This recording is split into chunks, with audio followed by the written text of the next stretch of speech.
The benefits and challenges of a tethered Apple Vision Pro. This is MacVoices. MacVoices is supported by the MacVoices Slack. Discussions, questions, and answers, and a place to talk tech with your friends. The MacVoices Slack is available to all patrons of MacVoices.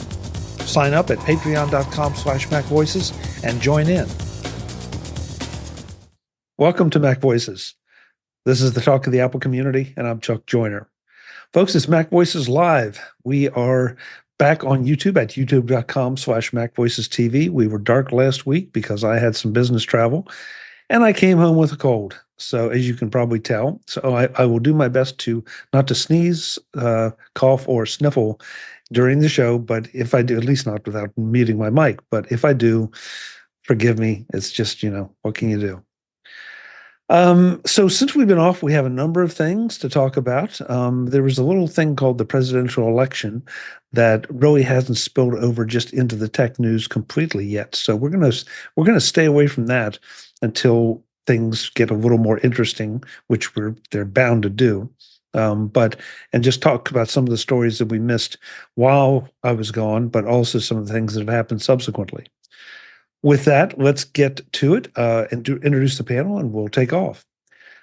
So in the top left of my corner, bragging, torturing, and just tempting us with two new Mac Minis is Mr. David Ginsburg. Yes, thanks. I'm glad to be here. See, I told you. I love the fact that he just has it right there in his hand, just to bring it up so he could show us. It's right under my MacBook Pro here, so it's the two machines here at once here. But thanks for having me. Appreciate it. Hey, it's good to have you, David. Top right of my screen, Mr. Brian Flanigan-Arthurs. They seem to flank me now. I kind of like this. Brian, good to see you. Thank you. Good to see you too. So I don't know if it's the camera or not, but the gray tone thing with the tie and the shirt, if that's really the color, that works. I like that. Thank you. I like that. Sharp. Mr. Marty Jencius is here. Marty, do you know your microphone is muted? Now I do. I was doing some coughing on your behalf, and I turned the microphone off. So thanks. Thanks. Dave, you got two Mac Minis? I did. Oh man, I got to go to the store. You got that gift card. So. What is this? Now we have a competition to see who can buy the most Mac Minis? Is that what's happening here? Jeez. Webb Bixby is here with one of his his wife's trademark quilts, his trademark background. Webb, good to see you. Good to see you. And remember, I bought two Mac Minis as well. It's just one's at the office and one's here. So thanks, Webb. I'm feeling kind of left out. I haven't bought my Apple Vision Pro yet. So okay, well then we both have that in common.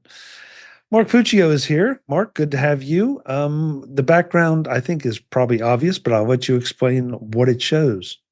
Okay, so background is sort of the stock performance over the past year of companies that we will probably be discussing tonight. Plus, I put an overlay of the top 7 companies by market cap. And NVIDIA has once again eclipsed Apple, but Apple is there kind of a close behind. Speaking of Mac Minis, I bought an M2 Mac Mini earlier this year. And according to calculations this morning, I can get a $310 trading credit to apply to one of the M4 models. So I'm extremely tempted. Got $230 for my M1. So. Really? Wow. I'm afraid to look up the trade-in on my M1 MacBook Pro. That's another discussion. Jim Ray is here. Jim, it's good to see you. You look awesome. You're muted, Jim. You look awesome. You just don't sound awesome. I was just muted inside my head. Oh. Okay. I was saying that I bought 0 Mac Minis. Oh, good. Well, you and me both then. Nice to know there's somebody else. Last but absolutely not least, Mr. Eric Bolden with a Mac Mini in hand.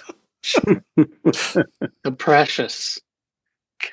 So nice. So nice. So, Eric, now that you've shown us the Mac Mini, what is going on behind you? Today we have a bowl of Blue Jays. A bowl of Blue Jays. Yeah. Sounds like a breakfast cereal. Well, they're hard to get up on the spoon, but it looks good in the picture on the box. It does. I mean, listen, as from my limited experience with Blue Jays, getting that many Blue Jays together at once when they're not fighting is kind of tough. You get just that little instant, and then right afterwards, everybody was beating on everybody. Yeah. Okay. So Eric, is there a name for a collection of Blue Jays, sort of like a crow? It's called a murder of crows, for their collection. I don't know, but it should be called Survivors. Pretty brutal. Mark, I didn't know that a murder of crows is a group of crows. That's correct. Yes. It's called a party or a band. Oh, for the Blue Jays. For the Blue Jays. Yep. I can see that. It's a party in a bowl. Looks like a party to me. Yeah. Yeah. I feel like Edgar Allan Poe must have had something to do with a murder of crows, but who knows? Could be. But so it's good. It's good. We learn new things. We knew about our language every day. Yeah. I like it. I like it. So we're going to start out with something for the Vision Pro folks. And I'm sorry Jeff Gamma couldn't be here tonight. He's off doing a user group appearance. But because I know he touched on this at one point, and we usually don't talk about rumors or things that aren't announced. But this one I still find intriguing. Apple is seriously considering a Vision device that offloads compute to your iPhone. And I wanted to know, especially from the two Vision Pro guys here, well, three now with David, because I don't think anybody else has one. How would you feel about this, given the fact that you're already somewhat tethered from a power perspective? Do you think this detracts from, or would potentially detract from the Vision Pro experience, or could this potentially make it a bit more affordable? Since I've already got this ridiculously high-powered iPhone sitting here, and maybe wouldn't need to have all the power in the headset as well.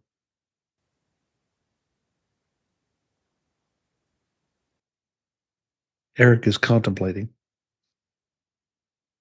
I'll jump in, make a mistake, and then Eric will correct me. To me, this is like a dumb terminal on your head, or the suggestion that the Vision Pro is basically going to be a screen and everything will operate off your phone. I don't know. I just don't know about it. Vision OS is very close to iPad OS or iPad OS. So yeah, you could see that possibly, but I just think you're going to lose a lot of the spatial aspects of it with the headset. Marty, explain, if you can explain that a little bit, because again, not being a Vision Pro owner, it's still going to be, you're still going to have the same experience. It's just that the computing power is going to be somewhere else. Is that not correct? Well, you don't know from this rumor. It's not clear what's actually going to be ported over. If suddenly your iPhone's going to be running Vision OS or something similar to that, and you don't know what the components in terms of the lenses are going to be, the screen is going to be. Generally, the things that are the expensive part of the device, anyways. So if they're really looking to cheapen the device down, they're going to have to make some sacrifices given the current state and cost of those components. They're going to have to make some serious challenges to what the device can do if it's only a wearable that's tethered to your phone. Okay, fair point. Fair point. Now that I've stepped into it, the other two guys, please jump in, or Mark. Yeah, Mark first, and then we'll get Eric in. Okay, thank you. I think this is a response to try to offer a more affordable device. So to the extent that you will probably have some sort of iPhones that have some sort of equivalent of M4s in them. There's probably a hell of a lot of CPU power that's just unused there. So from that perspective, it makes sense. I think one of the key things to the experience is going to be what is the bandwidth between the phone to this skinny down eye device, vision device, because for a lot of these things, especially for gaming, it probably will fail. You probably won't have enough performance. But for more casual uses, like looking at big spreadsheets or movies or things, I would suspect that it probably does have enough bandwidth. Touching on Marty's point, in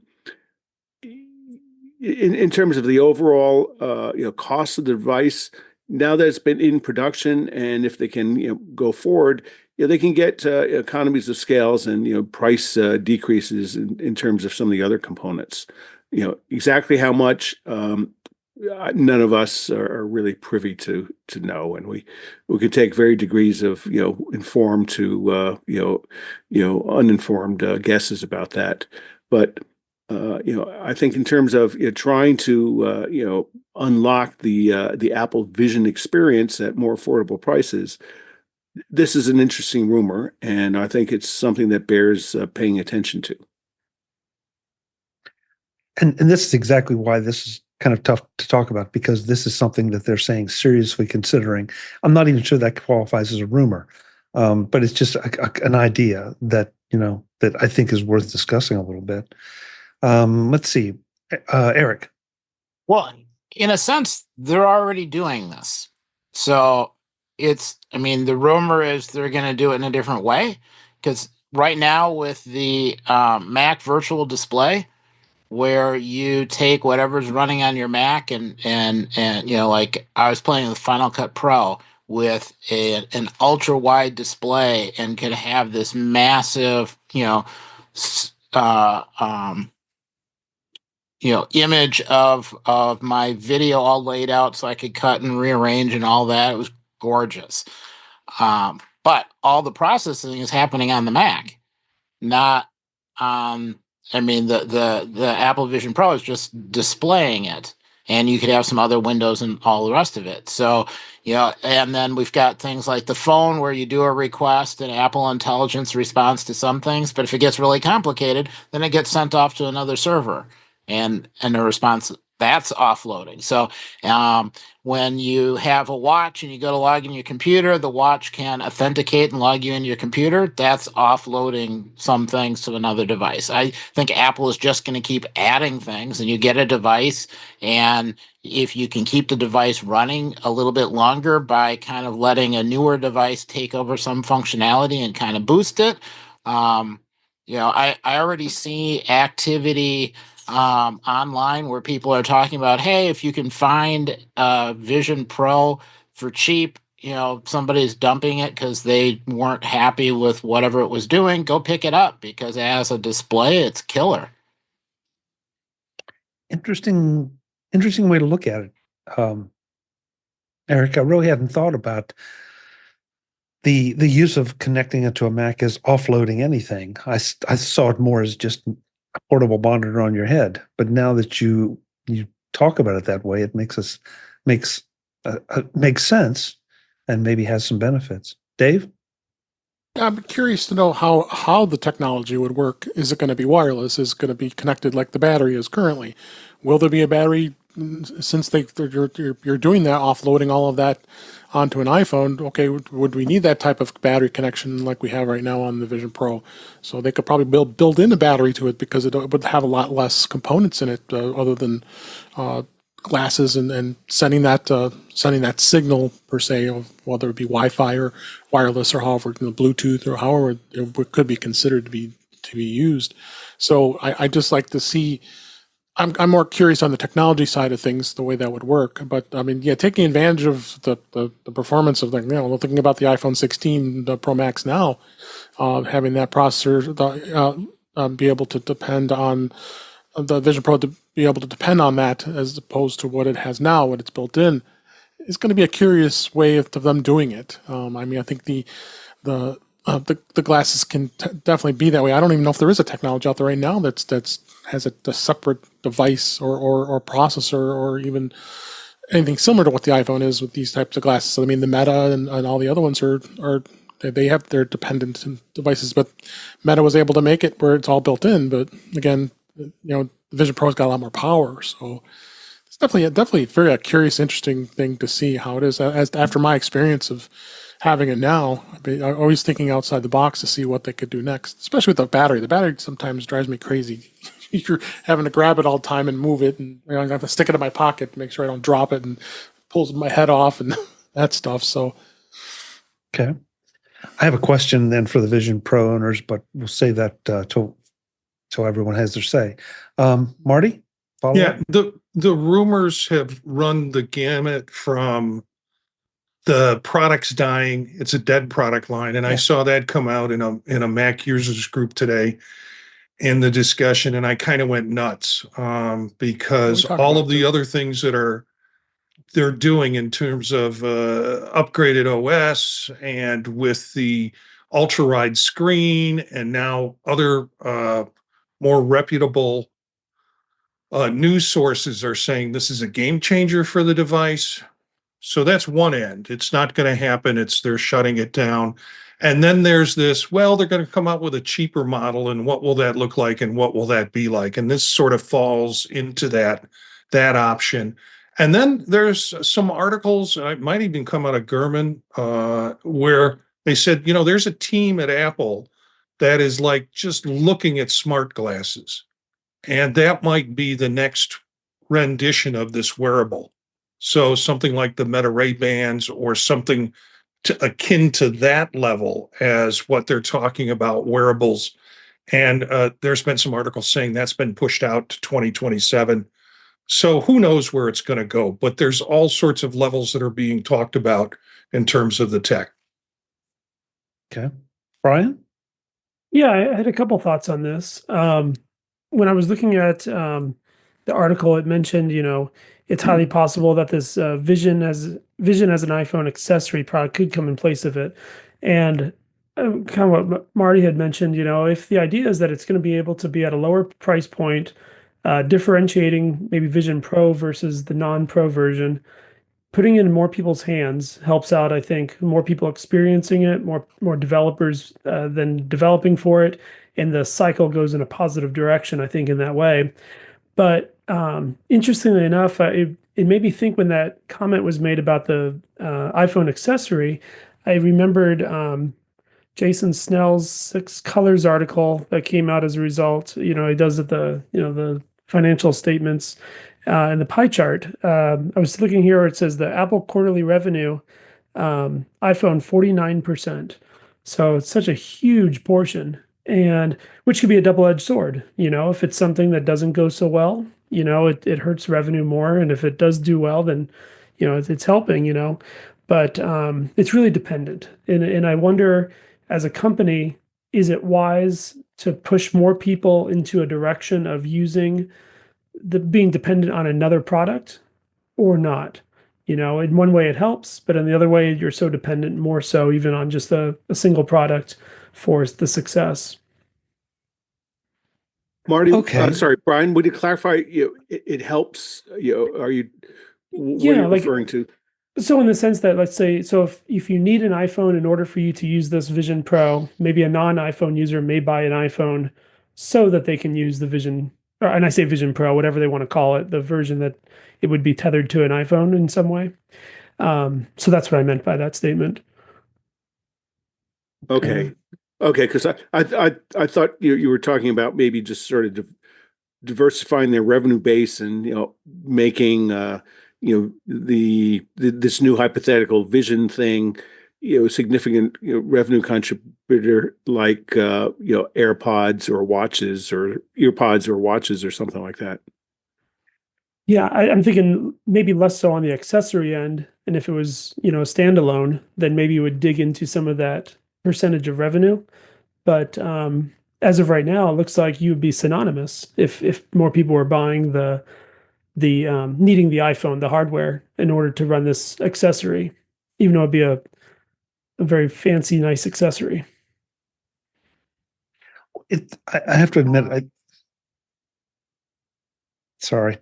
I have to admit that something I think Marty said that I really hadn't thought about, that if, and maybe if Marty, if it wasn't you, I want to give credit to who said it, that this would need to be, if it has to be running Vision OS to be the brains of a headset, then is it running two OSs at once? Does it cease to be have iPhone functions, or do the iPhone's functions become part of the Vision OS experience if you call them up or summon them?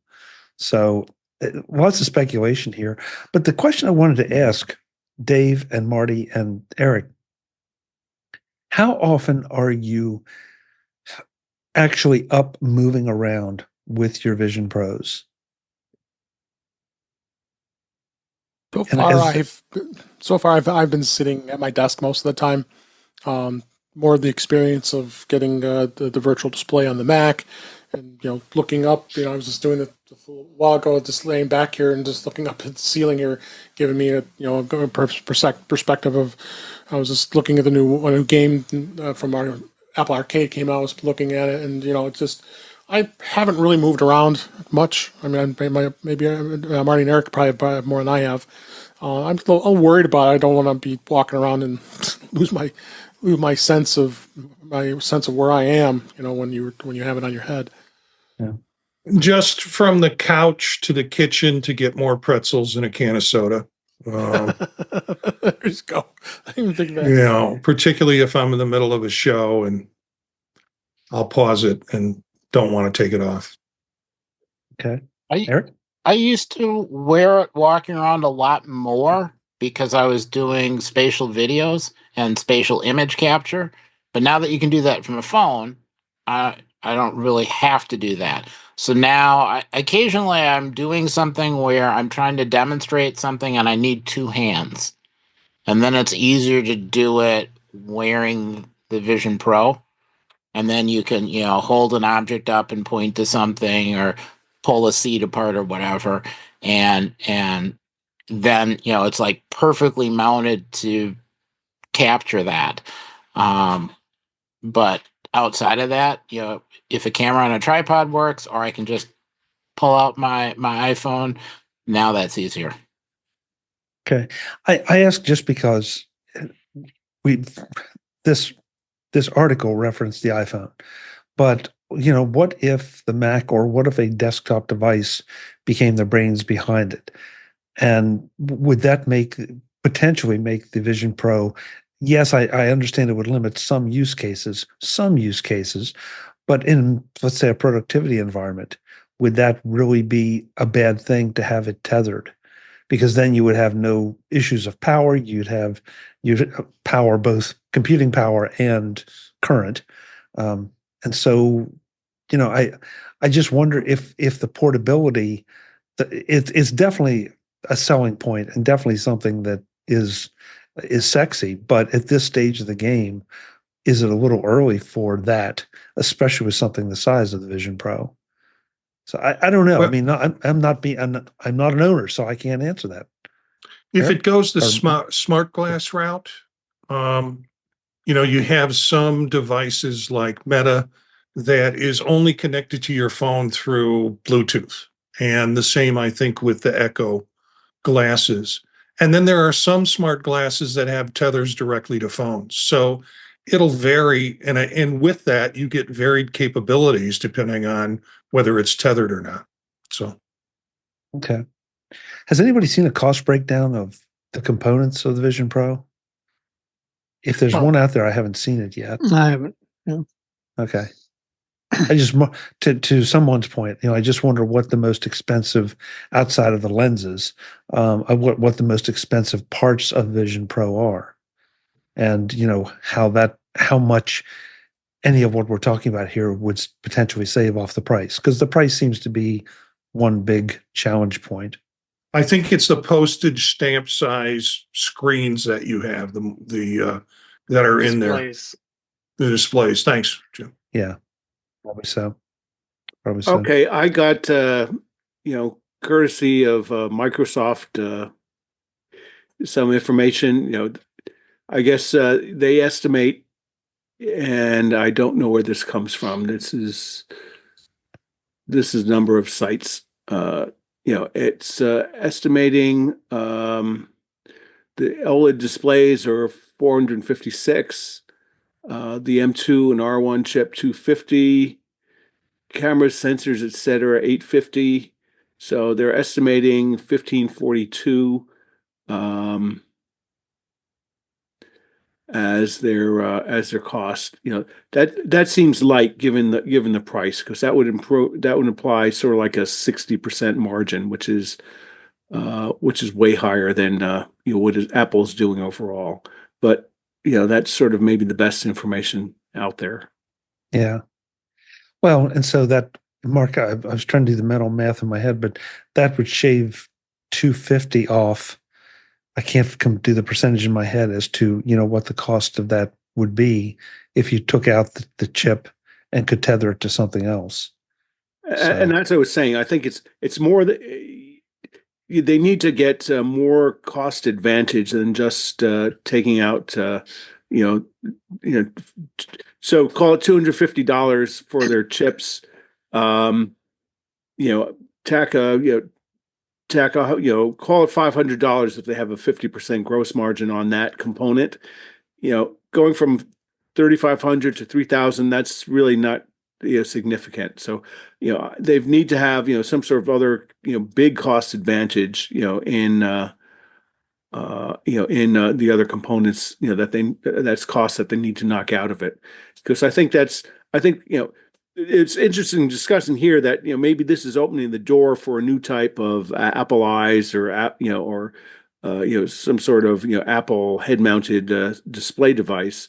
But if they want to do it as Vision, Apple Vision or Apple Vision SE or some sort of other cost-reduced product, they're going to need to do a lot more than just move the processor onto the phone. Mm-hmm. Webb, you've been quiet on this because I know you don't have a Vision Pro, but I'm kind of curious. I would think that you're going to be primarily a productivity user. And so would you? No? Okay, well.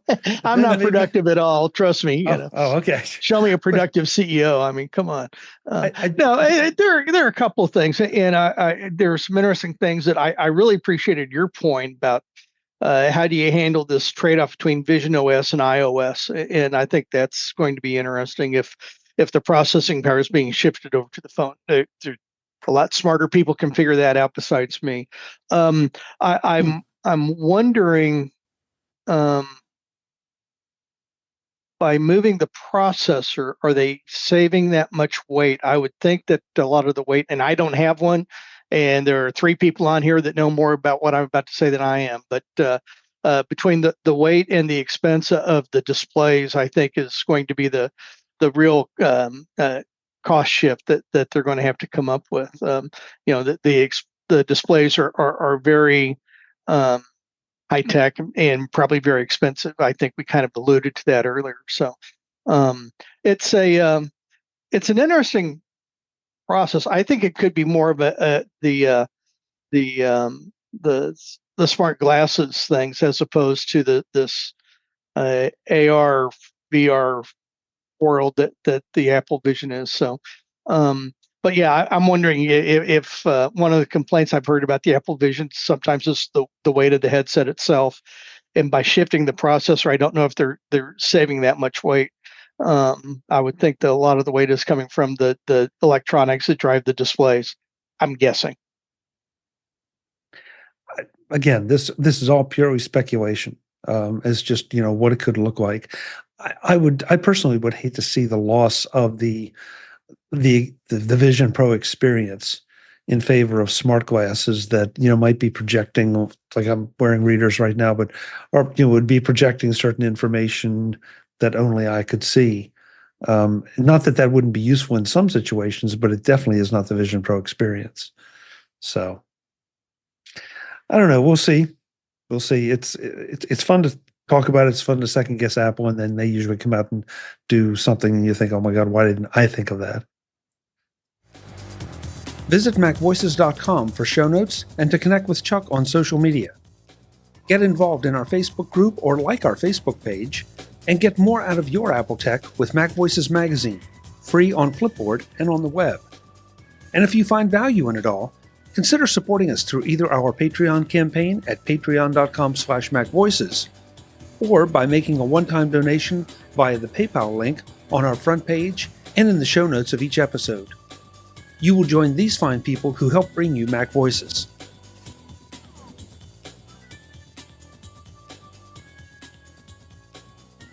Advertising handled by Backbeat Media at backbeatmedia.com.